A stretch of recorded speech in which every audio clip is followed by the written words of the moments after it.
you're worried about AI replacing you if you're robotic and you don't have any personality or any uniqueness to what you do or your unique perspective, yes, AI will replace you. But thankfully, that's not a large majority of us because everybody has that uniqueness that they bring. And when they have that passion, that's something AI can't replace. And so then I look at somebody and I think, oh yeah, you're the cashier that people will stand 6 or 7 people deep in an actual checkout line and they'll actually wait for them because they're going to ask me about my kiddos. They're going to remember that while I was here, they're nice. I'm going to get to update and find out what's happening with their kiddos. So there's actually a relationship there that AI can't replace. It's just something interesting when you mentioned the grocery store and in terms of innovation, things that I've heard, such as like Amazon or even just other larger chains. Some of what we might see in the future is like almost cashierless stores where you go in and you pick your products up and you leave. And then the other thing, which may be not so exciting for everybody, is dynamic pricing.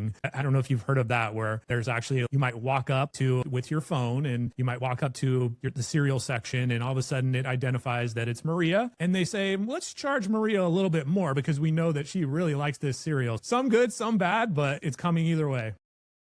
Most small business owners feel like they're running a race that never ends. You finally figure out how to show up on a search page and then the rules change. Now computers are reading your business, writing a little summary about you and handing it to a customer before that customer ever even clicks on your link. You didn't write that summary, you didn't approve it, and you have no idea if it's even true. That's a big, messy problem. Our guest today has spent over 11 years helping people clean up that mess. She's the CEO and Chief AI Officer of Smart Brand Systems and a Grow with Google coach. Her superpower is translation. She takes scary tech changes and turns them into a simple plan so your business stays simple, accurate, and trusted. She's not chasing the newest shiny thing. She's helping people build a safety net that actually lasts. Maria, welcome to the show.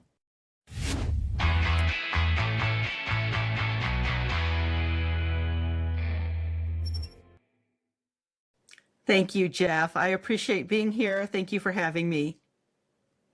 Excited about this today. I've been dabbling in the world of marketing and search, and I know that how things are working or changing and evolving so quickly is going to be a huge value add for the audience and myself. So I'll be taking notes, Maria, and I'll kick it off with the first question here. You have been helping out businesses grow for over 11 years, but I want to go back before all that. What was your first grown-up job, and did anything from that experience stick with you when you started helping people navigate those big tech changes? Yes, actually, it's funny because I feel like I've always been working. I put myself through college in working so many different jobs while still carrying the actual load, the course load of that. But like my first real job after college, after graduating, was with a large grocery store. In fact, it's one of the #1 family-owned grocery stores in the U.S. And from there, it was just seeing how that grocery store translated from simple things. You're talking about how things were priced and put on the shelf to now all of a sudden we're going into digital and having everything scanned, having inventory and scan bars. And how do you account for productivity there as opposed to also the productivity when you're connecting with a customer and you're helping them and talking to them and being able to be that great customer service, because they definitely have that culture in this particular store that, you know, you don't just point out this is down this aisle. You actually would walk people through there, getting to know them and helping them find exactly what they need to find on the shelf, compared to now where you can just look simply on the app and you can just go there and get pointed to there and even find out before you walk into the store if that's an inventory. So just seeing that transition to me has been amazing. And to see the opportunities that have just even from there, from graduating from college, to see what happened then and to see now the opportunities that we have as we have AI actually come into fruition. And even though it's still at the point with large language models, it's exciting to see some of just the technical changes that people didn't even have access to before. And now all of a sudden it's common. Everybody has it on their phone. And that's just going to speed and increase, you know, with that kind of customization. I'm looking even just recently as a tool was dropped, I think it was earlier this week, by the Google team in being able to have large language model locally on your device and keep it there and secure and for free. And so that's really cool to see what's exactly happening. So for me, it was just being able to see that transition, navigating that, but still also navigating that with people, because at the end of the day, it's still people doing business with people. Even though we may have all these other tools assist us and introduce us in different ways, it is still that. Yeah, it's just something interesting when you mentioned the grocery store and in terms of innovation, things that I've heard, such as like Amazon or even just other larger chains. Some of what we might see in the future is like almost cashierless stores where you go in and you pick your products up and you leave. And then the other thing, which may be not so exciting for everybody, is dynamic pricing. I don't know if you've heard of that, where there's actually, you might walk up to with your phone and you might walk up to the cereal section and all of a sudden it identifies that it's Maria. And they say, let's charge Maria a little bit more because we know that she really likes this cereal. Some good, some bad, but it's coming either way. It's funny because it's that technology, it was back in 2008 that I was introduced to that technology. So we had the ability to do a dynamic pricing, even then in vending machines. If it was a hot day, we could bring up the price. And if it was not, then you could bring down the price even. So you just can get people on that supply and demand and that need that they have. So yes, it's interesting to see that, but I have seen, Jeff, such a difference too, that some of the big boxes that put a lot of cashierless in actually pulled back from that and took some of that away because people were looking for the personalization. And I think that's the big thing with AI. I tell people, if you're worried about AI replacing you, if you're robotic and you don't have any personality or any uniqueness to what you do or your unique perspective, yes, AI will replace you. But thankfully, that's not a large majority of us, because everybody has that uniqueness that they bring. And when they have that passion, that's something AI can't replace. And so then I look at somebody and I think, oh yeah, you're the cashier that people will stand, 6 or 7 people deep in an actual checkout line, and they'll actually wait for them because they're going to ask me about my kiddos. They're going to remember that while I was here, they're nice. I'm going to get to update and find out what's happening with their kiddos. So there's actually a relationship there that AI can't replace. And I look forward to that future where we have more opportunity to be people and make those connections. And that's my hope, is that AI automates the busy work and we get to go back to being the people that we are meant to be. Yes. Oh, I love that. So you travel all over the country and you also host a podcast called #BrandChat on top of everything else that you do. When you finally get a moment that's just for you, what is one hobby or thing that you do that helps you stay fresh and creative? It's funny, I don't think ever since my boys were born, I'm the mom of 3 boys, have I ever had really a moment alone, nor have I wanted it. I absolutely love and relish the role that I get to be of mama. That's my best role ever.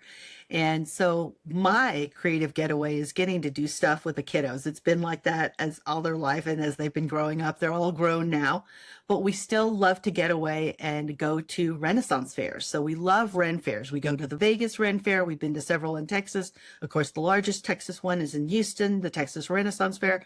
Love, love, love that, because it's a chance now to be in character, to play, to just relax, to see how creative everybody gets. And when you're just out there in the fair and you're out amongst the woods, should we say, a forest, because it's really, the Texas Renaissance Fair is right out there just in the middle of a huge forest. And you just feel like, okay, I have no connection to anything. Yes, I may have my phone for photos, but that's about it, because there's way too much going on to even spend any time looking at your phone. And you are just going through and seeing how creative everybody can be and the creative conversations that they're having. That really helps. Just, to me, it's a refresh. It's a chance to stay away from technology for a little bit and remember even when technology was far removed from any of our lives, and yet to also think about, oh, this is where, tech has helped us and supported us. And, oh, this would be a great idea here, even where some of those ideas were born. What's your favorite Renaissance Fair food? I would have to say it, and this is funny because I go to the Texas Renaissance Fair, which to me is where I get spoiled because, I'll do the turkey, the drumstick, and of course, you've always got to have mead. I'm definitely like mead, but at the Texas Renaissance Fair, they're amazing at crawfish etouffee. And so I love the crawfish etouffee at the Texas Renaissance Fair. I look forward to it every year. I'm first there. I would say the other one that you see commonly in other Ren fairs is bacon on a stick. So bacon on a stick does also do well too. Really cool. Yeah. We took our daughter, the big turkey legs, or I'm a big fan of those. And then also the joust, right? I think that I love the Yes. joust. That's so much fun. Yes. Cool. So you have spent years as a professional trainer, but you often say that AI is a transition, not just a trend. What was the moment, the thing you saw happening in the world that made you stop and say, I have to help people with this right now? I think it was even just playing with AI. So I had early access to some AI, and when I was playing with AI before people even knew that artificial intelligence was something that they would even think about accessing and working with, as I was trying different things like putting three people together and having them morph and see what they would communicate or what kind of advice it would give. So I was trying all these different things with AI. And then when I saw it first roll out, the first time I told somebody about it, they were just like, oh, that, it's something, yeah, I've heard a little bit about it. And that was it. Then all of a sudden it was, okay, I'm using it for email. I'm using it for this. And I realized just about how impactful it was. It was no longer just this tool, this new software that I was using. It was more like electricity in that it was the operating system that where people were starting to put in. And truly early on, even after graduating from college, one of my first experiences, and it's one of those things that you kick yourself for because it was eBay back then was big. And I was an active eBayer, buying more than selling, but I did a little bit of both. And I was offered the opportunity to buy eBay stock early in the day. And I thought, oh, this is just a fad. And it was one of those moments you wish, oh, if I could do a redo, that would be the only redo. Everything else, I understand, but that redo. So when I saw AI come around and started to see that, I thought, you know what? This is something also that people need to learn how to navigate. And there's a lot of fear when it first came out, and there still is some. I still hear that.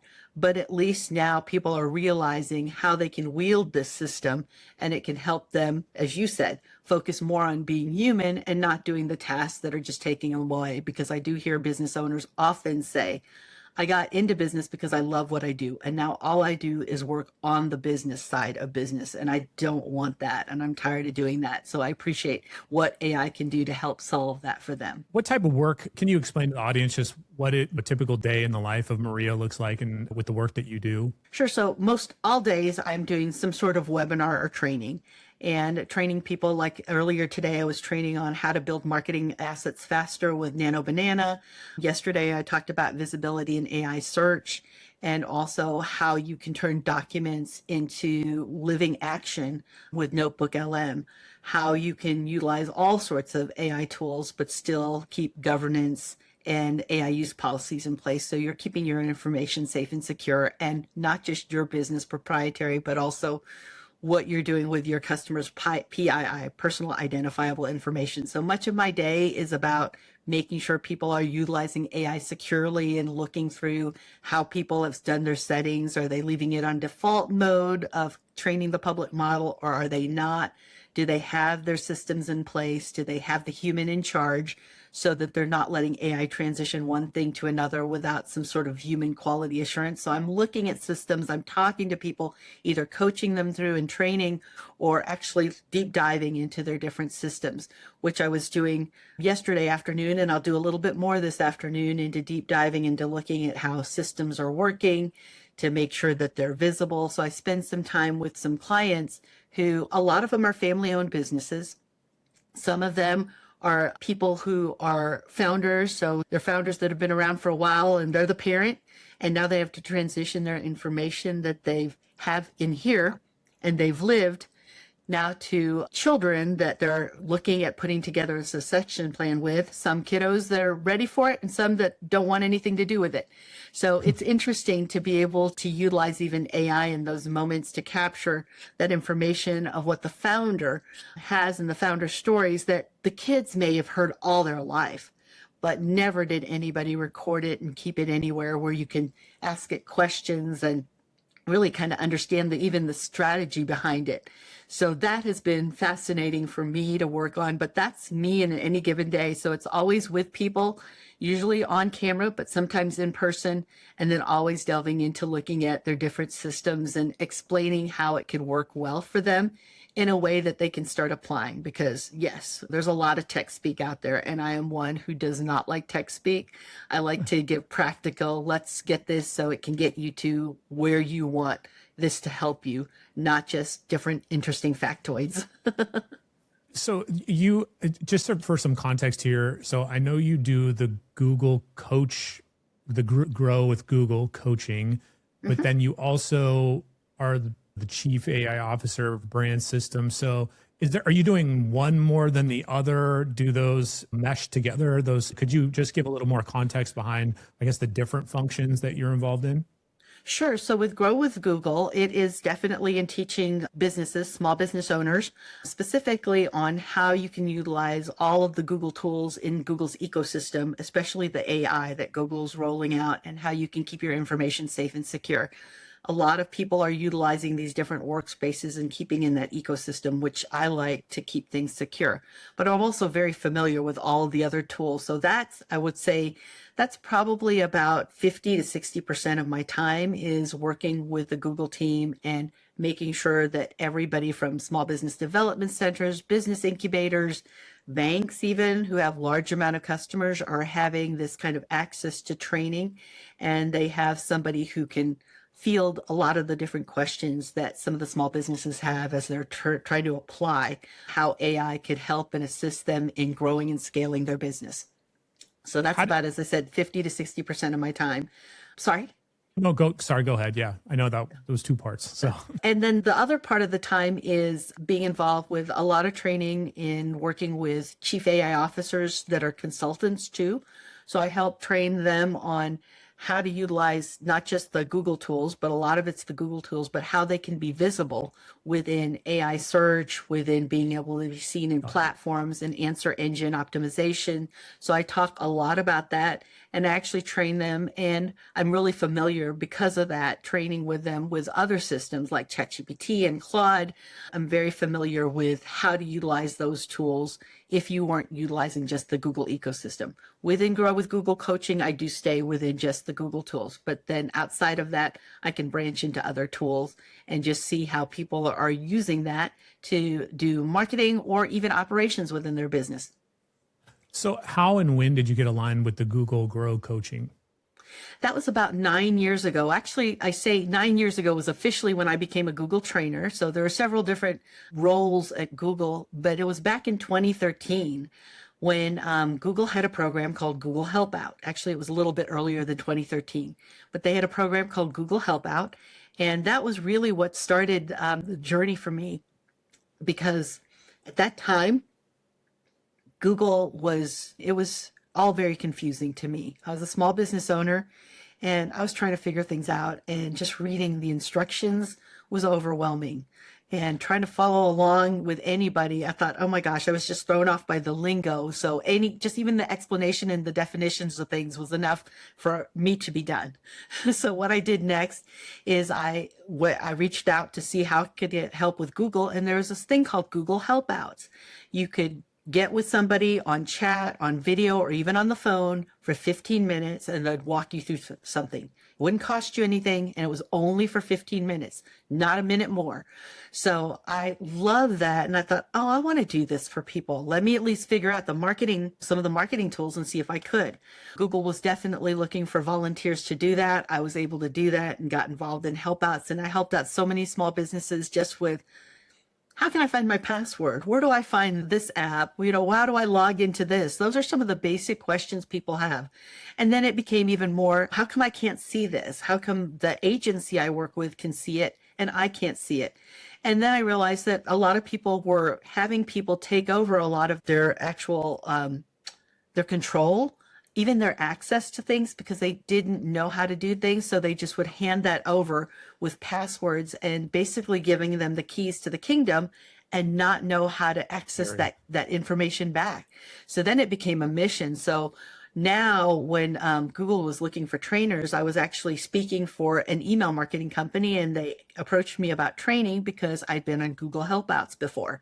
And I said, absolutely, I would love to do this. And I became a Google trainer, and then Google trainers worked for about 4.5 years that program was on, and then it became Google coaches. So I've been in the Google ecosystem for at least 9 years officially as somebody in the Google team member, and before I was a volunteer with Google. So you were doing, this is pre-AI tools, probably more like Google Workspace, email, whatever was in the ecosystem.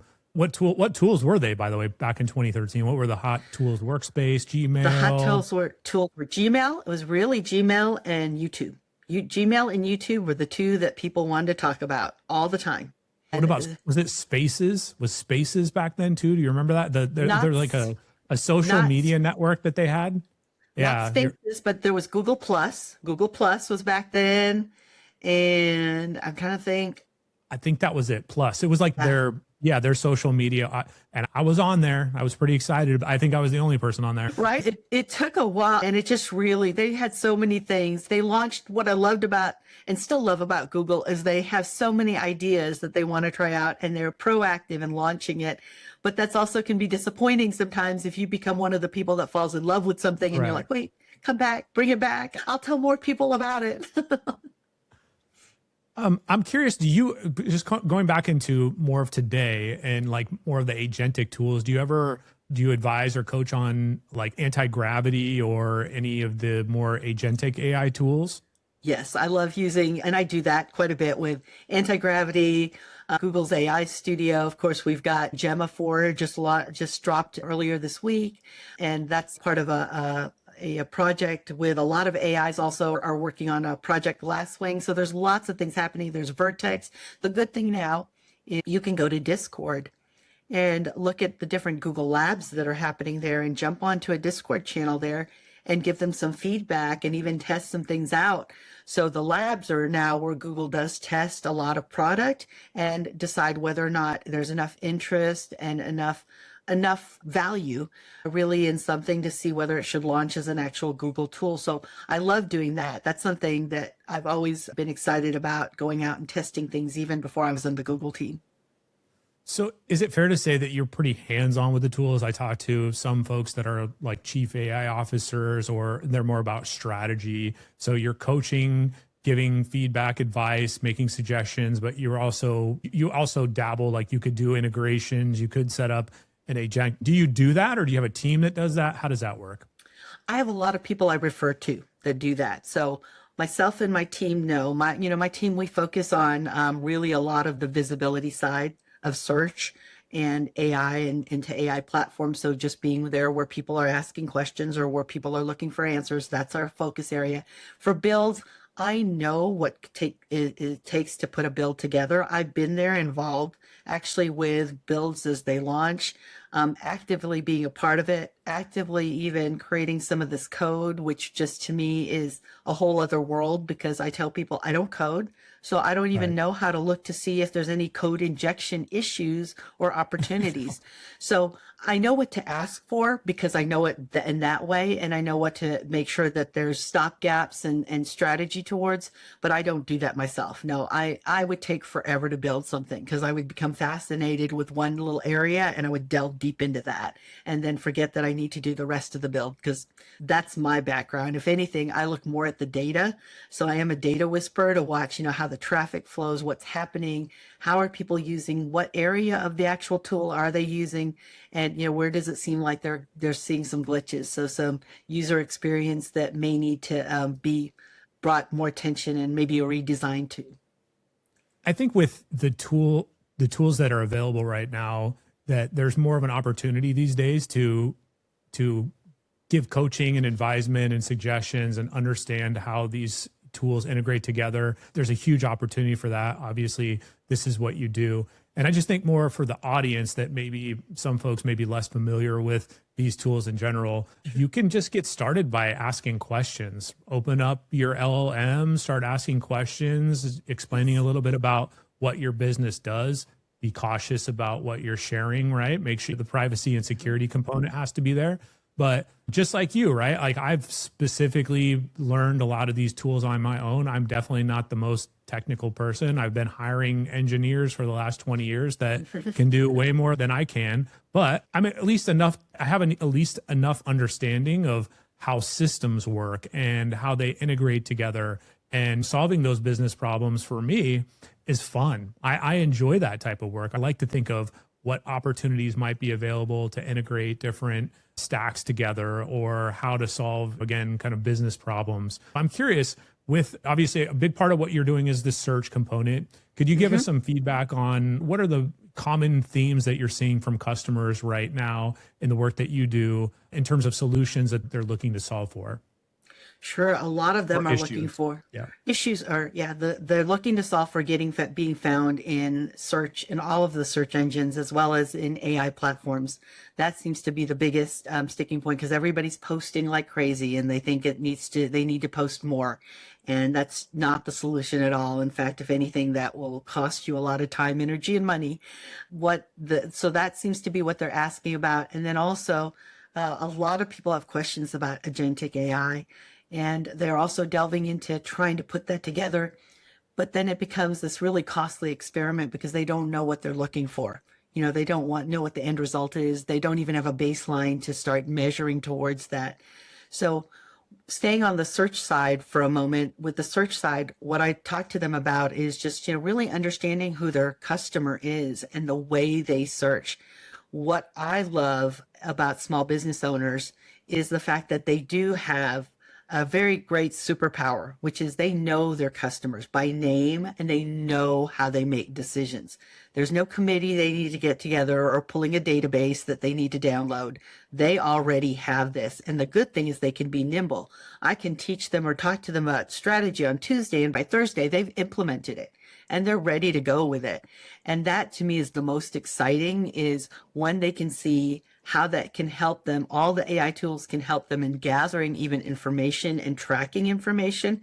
Now they can start even making better decisions because it's still the good customer data that they have and they know personally, but now they're seeing it in volume. They can see, how many from, Lubbock, Texas do this, how many from, Las Vegas, Nevada, or maybe, out in Reno, or are they out in Scottsdale? And they can really get to know and have a familiarity with seeing what the actual analytical trends are. So I get excited about that. I told you I'm the numbers gal. I definitely love that. And that is a place that I see them really excelling. The other place where I see the potential, as said, pitfalls are in the experimenting. And it's the hardest thing. The hardest conversation I have with people is the first conversation that we have about AI. Number one is they think it can do all things, and they don't think that needs to be given any instructions. So they're truly disappointed when I tell them, you need to be able to tell me step by step, 1, 2, 3, what the process is. And then if you can't do that, that's the first thing you're going to have to figure out. And they're kind of disappointed by that because they just want AI to figure it out. And then the second is that they get in there and they want they want AI to do all these things, but they don't even know, because my second question is always, what tools are you currently using? And they may know some of their tools. Many of them that I've worked with have to look at their bookkeeper statement to see where all the invoices are that they've approved to see. And then I talk to them about shadow AI, if they work with any freelancers or team members or consultants or agencies, how's that handled? And then all of a sudden it feels overwhelming to them. I give them the steps of how they can get prepared for that and be able to navigate that. But I think it's things they haven't considered yet. But I would much rather that than the sadness of everything, like you talked about with the security, is released and you can't bring it back. Once it's out there, it's out there. With search in general, how do you see it evolving? Traditionally, right now, people for the last 20 plus years probably have been utilizing Google searches. And now with AI, I see a trend and have heard and have been involved in a lot of conversations where people just leverage their Gemini or ChatGPT tool to in replacement of Google. I'm curious, what is, because you're dialed into that space, like what is the current theme? Is Google, they understand that, right? Is search dead? What do you see the future, that how is the future going to play out over the next few years as it relates to search? I think when we look at search, we need to look at people's behavior, like you're talking about. So, anecdotally, yes, that's being supported, but facts too. 15% of all searches starting January 2025 were different, never before seen searches. So, you're talking about that's a big shift when search has been around. You said it's the early 2000s. Then all of a sudden here we are at 2025. And there's such a remarkable shift to see brand new searches where people are asking in full questions and expecting full answers back. In fact, oftentimes people, when they're looking, even when they're using Google search, are looking at the AI overviews and just seeing what the answer is. And then they're never tapping through and going to a website. They just can get the information there. AI has harvested it from a site. They never have to have the person that created that in there. So how do you as a small business navigate that? So I explained to them, you want to make sure that you have your unique human perspective into everything, because search, yes, you still have search with the 10 blue links that we all know, but you do see there, if you go to any search, that there's an AI mode in play. And if you're using email or any search, you are using AI. They're all powered by AI now at some level. And when you see that you can go to AI mode and you see that that very much looks like a Gemini or even a ChatGPT bubble that you're asking questions, that's where search is going. Knowing that it's no longer about ranking, but it's being where people are looking for answers and being able to provide that. For us as small business owners, we have to show our unique perspective. So for example, if I'm going to put out content, even on a blog post, or let's say I'll do a video on it, and I'm talking about how can you cut an onion? If I just do a how-to on how to cut an onion, guaranteed AI is going to see that as generic, harvest that, and there'll be no attribution, meaning no links, no mention to me, which is a waste of my time as a small business. So mine might be, how do you cut an onion when you wear contact lenses, and how do you deal with onions and jalapenos at all? Now I've given them my unique human perspective on how I have to and how I handle this. So now they are going to pull it in. If I use my name everywhere or the name of my business, they'll also see that and pull it in because I've got the rest of the story. They're only picking up the first 50 to 60 words that you actually put in an actual answer. But do know that when AI is searching, a lot of people have said, SEO is dead, search is dead. It's not. It is still pulling into some of the basic things that create search, which is the first place that it looks in an actual, when it's doing any searches online, is your business profile, because that's seen as trusted information that they can feel confident and trusted in already and vetted by somebody as big as Google. That's also works for Bing Places. Bing Places is Bing's answer to Google's Google business profile. So you have that. The second place that it looks is YouTube. YouTube has been around for years, and it's seen as a place where people learn and look for information. Even when they don't get an operator's manual, they go there next to look. And then the third is they looked at LinkedIn. LinkedIn is a highly professional network, so the information there is also seen as very valid, and also AI can be confident in the results that are happening there. So that's where it's just looking online, let alone for a website where it's going to look at. And so I do talk to businesses about making sure you have FAQ pages written in the question and answer format and using the exact words that people use when they're searching. Because when you can do that and it can pick that information up, and then you've got the rest of the story past those 50 or 60 words, now you're the clickable link that you want to be, or the tappable link that you want to be, where people can find you. So to set a baseline, and correct me if I'm wrong on this, but from my knowledge, the past has traditionally been organic search. Is for, let's say you're a small business and you're any type of business, you're looking to advertise. You have your website, which is the SEO, search engine optimization. So when people put keywords into Google search, does your website come up? Where does it rank? Does it come up within the top 10? Is it in that first page? Those are all key critical factors to organic search, that if you are a small business and you're not coming up on that first page, then people probably aren't clicking on you and you're not getting that sale. So in order to boost that up, there's the opportunity, and this probably still currently exists, and what you're talking about, which is the sponsored ads or ads. And so if you want to pay out of pocket for specific keyword matches, then you can pay for those ads, which will rank the search result of your business up towards the top, right? So that is traditionally how it's been. And now it's evolving to something completely different, right? Because of the way that what AI is doing and how it's integrating and how people are leveraging AI tools. But I think it's more important now than ever to have that on-channel approach for a small business or a company. Like, you want to be, as you mentioned before, you want to be on LinkedIn, you want to be on YouTube, you want to have all of those spaces and a personal brand built that's redirecting you in the traffic that's searching, whether it's in Google or in Gemini, to bring you up into those higher results, which is just a much bigger challenge, right? It's now you need to make sure that you're all over the place instead of just focusing on having the right keywords in your website or optimizing your website or paying for those keyword ads. So I'm curious, just like and I know you can't speak for Google with your crystal ball in the future. What do you think? How is Google going to make money? If their money in the past was built upon ads and search, where's the future for them? So yes, I mean, Google is still going to make money on ads, because you can look at, there's YouTube ads, so you've got video ads, you have ads showing up within workspaces, you have ads showing up when they're searching.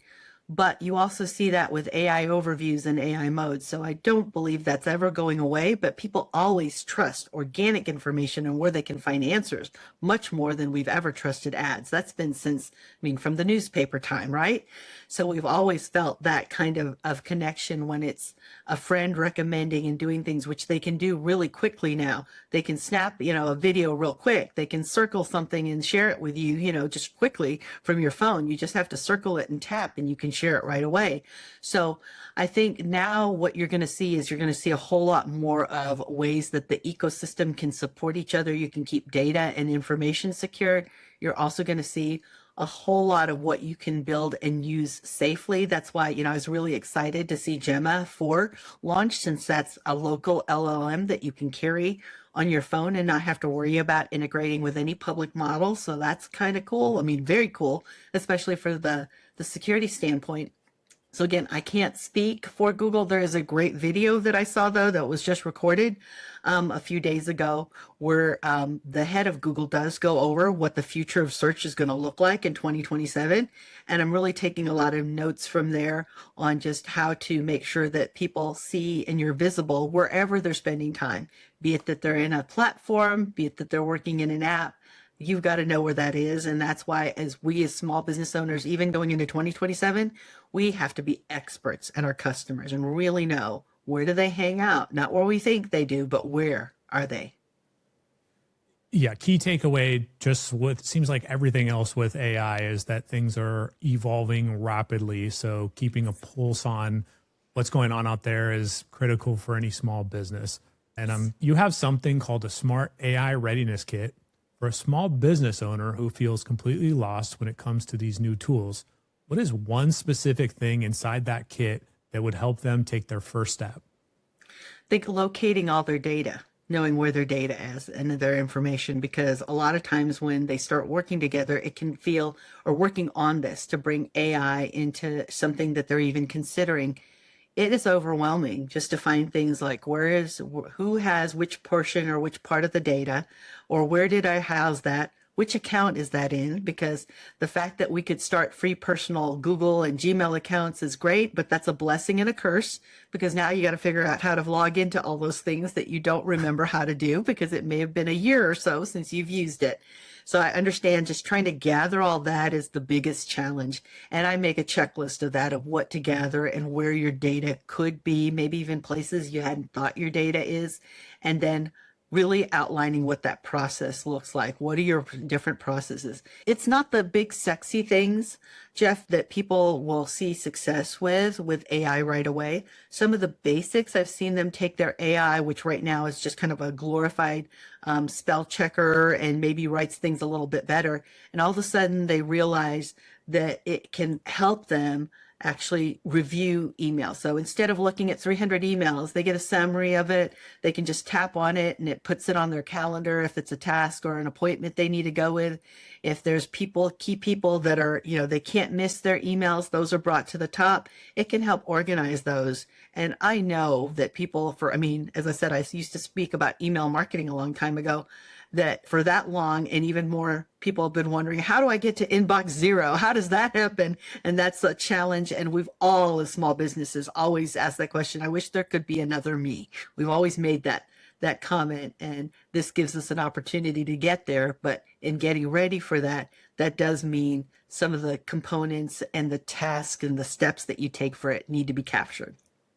And where small businesses or individuals can start is just leveraging the tool, opening it up, and they know their business better than anybody else. So starting small, like you mentioned, trying to solve for smaller tasks. And then as they start playing with a little bit, then they start asking questions. Maybe we can do this. Maybe we can do that. One thing that stands out to me, I advise and talk to small businesses as well.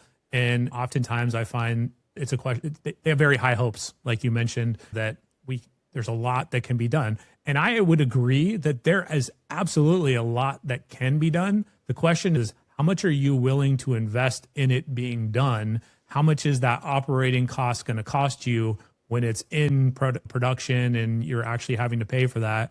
Does that actually augment the cost of that employee that you think you're going to be able to replace? So those are key variables that definitely need to be considered. But ultimately, things like you mentioned, right? Cleaning up emails, the basic tasks, start there. See how that plays out in your company. See how, it makes your life a little bit easier or even a little bit more challenging. Get some context there. And then when you get lost, call Maria and she'll help you figure it all out.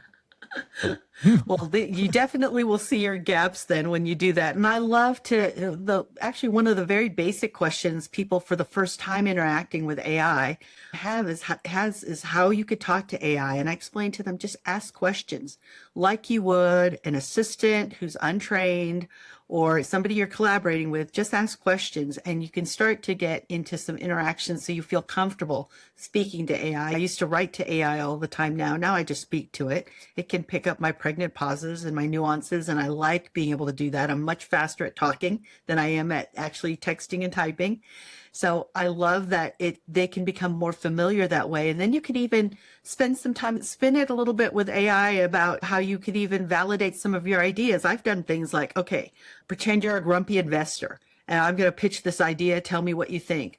Or here's my idea. Give me the post-mortem of it. Let's say it failed, because we all learn in failure anyway. So tell me what that failure is and where the key points are. And that's so eye-opening, giving me different perspectives that I myself may not have. Again, it's not right or wrong. It's just a different perspective, which I appreciate since it's been trained out there on the public model. It can give me that, or it can even hone it in better in giving it instructions on how it needs to behave and what it needs to mirror. We do some consulting and we work on real estate transactions, commercial real estate transactions. And oftentimes when we evaluate properties that we're looking to purchase, we're asking for the books and the P&Ls and understanding how those businesses work. And it's surprising to me how many businesses there are that are still literally running on paper and pencil. And so I'm just curious, like in what you do in the companies that you work with, do you see that? What percentage of companies out there are just very archaic in terms of the tools and systems that they use, where just literally like using something basic like Google Workspace is going to be a huge level up for them? Maybe they don't need AI yet, but they're going to see immediate improvements with just basic tools. What percentage is at the paper and pencil level? I would say if any? it's still 50, about 55%, Jeff. I know that surprises you, but I work with a lot with Main Street America. So brick and mortar, Main Street America. And there's a lot of pen, paper, analog recording devices. So writing things down, that's exactly how they're doing that. And it's funny because even with oil and gas, so oil and gas service operator. So I happen to live in the West Texas area at the base of the Panhandle. So I'm deep in the oil field area. So you have large oil companies. I mean, the big, huge names that you've heard. And then I've got a lot of small 1 to 2, 3-person operators that I work with. And so they're having to go to the county courthouse and look at records that were back from the 1800s. None of those are digitized. They are there, so you could bring them out, you can physically see them, and they have to take pictures. They're amazed now the fact that you can utilize any of the LLMs. You can take a picture and it takes all the text off of there, pulls it all off, and you got all that information into a spreadsheet ready to use that you can now start calling to see whether or not somebody might be interested in, the mineral rights or sharing the lease or even leasing out the area. So you see people who every day are dealing with manual that can now see, oh, this is how AI can help that. And it could just be in garnering that shortcut of information. Or as one oil and gas operator I work with, I said, he goes to the courthouse every morning. And I said, why don't you hire a college student or something to go to the courthouse, take the photos for you, upload it to AI, then you just take over the spreadsheet from there, and then you take it there. That saves you some time to focus on what you're best at. And that to him has been such a change, a game changer in his business. Yeah, and businesses and individuals, I think, run into a similar situation where you're just doing business as usual. You're doing your job as usual. And that's a big part of what I want to discuss on this channel and what I want to help bring some light to for the audience is that there are significant automation level ups out there that are available. There's a lot of things that they can do. You get stuck in this rut of doing things. And if you have a system that works, it's great. But what I see is I see huge opportunity for companies that are trying to disrupt those older models. I don't want to throw any fear tactics out there, but I do think that it's important for small businesses to start considering that there's a lot of other companies and people and individuals looking at what it is that they do and trying to leverage these tools in order to do it more efficiently.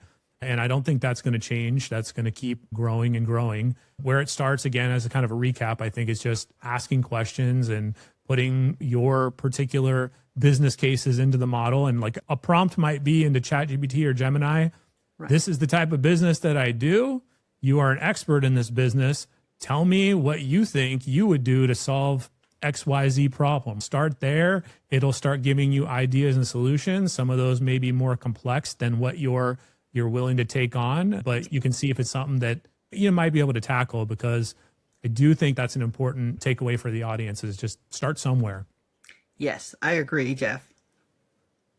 So I know we're coming up on time here, Maria, and we actually didn't get to a lot of the questions that I wanted to ask. So maybe we'll get a chance to talk again next time. But there is one question that I think is really important, and it's more of a crystal ball question that I like to ask everybody to see what their thoughts are. Now, with your experience and what you do, you have a very unique vision and probably understanding or thoughts on what this looks like. But here it goes. So we talk about being an architect and not just a worker, someone who builds something bigger than a to-do list. Looking at where things are going, what do you think the future of work looks like in the next 3, 5, or even 10 years down the road? I think the future of work is we're going to get to focus more on the stuff that we love to do and why we got involved, because there's going to be more agents. So I do see more agentic AI coming into place. And so that's going to take care of some of the basics that we've had to do before. And I'm excited about that because I think that's something that we've been struggling with really since as the tech revolution came in the late 70s or mid 70s, early 80s. Everybody was busy and it seemed like busy was the more tools we got, the more software, we just became even busier than that. And I think there's going to be a shift in that way, that people are looking at quality of life and not just the fact that we can work harder. It's definitely going to be working smarter. And that to me I'm very excited about that because I do see that opportunity coming again, with just why and the different agents that you see coming in that are kind of built into everything as well. And yeah, it's just such a shift, Jeff, because I think about the fact, and I talk about this often, is that, we're not far away really from the time when electricity was a luxury and not something that was a necessity. If you think about when people would work in the daytime, they'd have a wood burning stove and a kerosene lamp. They didn't need electricity, nor did they think it was great when it first came about. And now here we are where, electricity is everything that we need and we operate with. And now we see the same kind of start with AI, and we think, oh, it's novel and we could try this, but pretty soon it will be a part of everything. I mean, we see it already as it becomes Right. in all of the different functions. So I am hoping that it will give us a chance to get to focus and have more time to be human instead of, now we have 80 hours in a week instead of 40 hours, because it seems like we've been running that way for a while. And I would hope that we would get a break from that. The time of at least I remember when everybody thought it was a big, what do I say, social cred to carry how many beepers you have, how many phones you have. All back in the day is like that. Those days are now over. And now we're going to look at ways that we actually have much better and richer lives and much better and richer conversations with people. I've even heard rumors of like devices going away, right? So more like new things that are out there. They're talking about maybe we don't have phones anymore. Maybe we're just all connected in some other way. It's all via voice. And so interesting to see. We'll have to watch and stay tuned. Yeah. But Maria, so where can people go to follow you and find out more about your work? Sure. They can find me on Instagram. I'm Marketing Coach Maria. My website is Smart Brand System. So not plural, but system, smartbrandsystem.com. You can find me there or Google me because you will find me to do that, or search me on AI. You'll find me. My name is Maria Elena Duron, and you are welcome to look for me. I look forward to questions or even feedback. If you've had a chance to listen to the podcast, I'd love to hear. I'll definitely stay active in the comments here too. Perfect. And everything that we talked about is also going to be in the show notes as well. And thanks for helping us stay unlocked, and don't be a stranger. Thank you, Jeff.